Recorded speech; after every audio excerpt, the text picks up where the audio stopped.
اول حاجه هنشوفها مع بعض، هنا هتلاقي في تدخل بقوه من لاعب البنك الاهلي على قدم لاعبي الاهلي زي ما احنا شايفين مع بعض. طبعا لعبه زي دي سهله جدا ان الحكم يحسب فاول وكمان يدي انذار، يعني لعبه هنا فيها تهور وفيها تدخل بقوه على قدم لاعبي النادي الاهلي، وهنا اللاعب ما لعبش على الكوره، لكن هنا الحكم ما حسبش اي حاجه في اللعبه دي. طبعا قرار غريب جدا من الحكم، مع انه هو الحكم في لعبه بعديها حسب فاول على لعيب الاهلي زي ما احنا شايفين مع بعض بتدخل بنفس طريقه لعيب البنك الاهلي، لكن هنا الحكم حسب فاول وهنا الحكم ما حسبش اي حاجه في اللعبه ديت.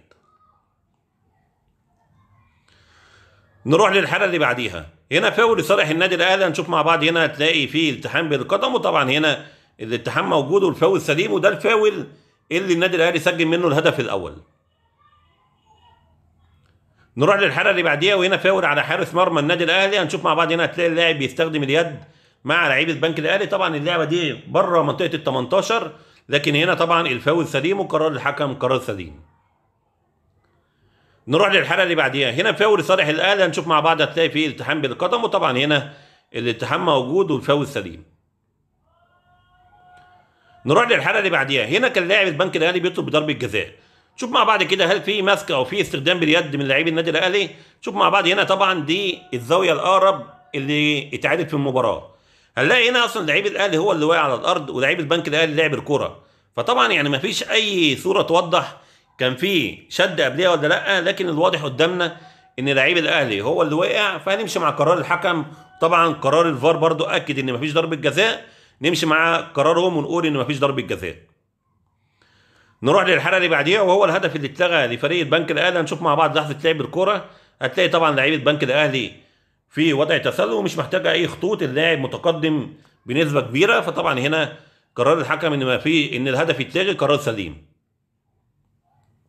نروح للحاله اللي بعديها، الحاله دي مهمه جدا. هنا هتلاقي لعيب البنك الاهلي بيستخدم اليد وبيشد لعيب النادي الاهلي. خلاص هنا الحكم يعني ما حسبش حاجه.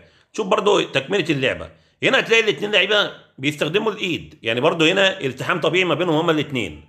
نشوف بقى تكمله اللعبه، هنا لعيب البنك الاهلي بيشد لعيب النادي الاهلي اهو من التيشيرت، يعني الشد موجود. هنا الكره دي اتحسبت فاول على لعيب النادي الاهلي، يعني حاجه غريبه جدا. يعني لو ما حسبش اي حاجه كانت تبقى اسهل، لكن ان اللاعب يبقى هو اللي مشدود وتحسب عليه فاول، قرار غريب جدا من الحكم. نروح للحاله اللي بعديها، هنا فاول على لاعب الاهلي. هنشوف مع بعض، هنا هتلاقي اللاعب بيستخدم اليد وبيشد لعيب البنك الاهلي، ودي طبعا الشد موجود حسبها فاول، لكن الشد ديت ما حسبهاش اي حاجه وحسبها فاول على لعيب النادي الاهلي.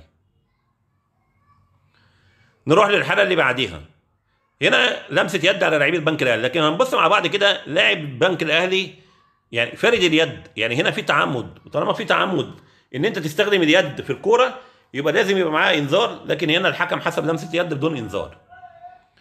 نروح للحاله اللي بعديها، هنا كان لاعب البنك الاهلي بيطلب بضربه جزاء. نشوف مع بعض هل في التحام ولا لا. نشوف مع بعض، هنا هتلاقي التحام طبيعي جدا ما بين الاثنين لعيبه، بالعكس هنا كمان هتلاقي لعيب البنك الاهلي ما حاولش يلعب الكوره وحاول ان هو يقع، لكن طبعا هنا الحكم ما حسبش حاجه، والفار كمان اكد على قرار الحكم ان هي ما فيهاش ضربه جزاء، واحنا هنمشي مع قرارهم. نروح للحاله اللي بعديها، والحاله دي مهمه جدا. هنا هتلاقي لعيب البنك الاهلي بيستخدم اليد مع لعيب النادي الاهلي.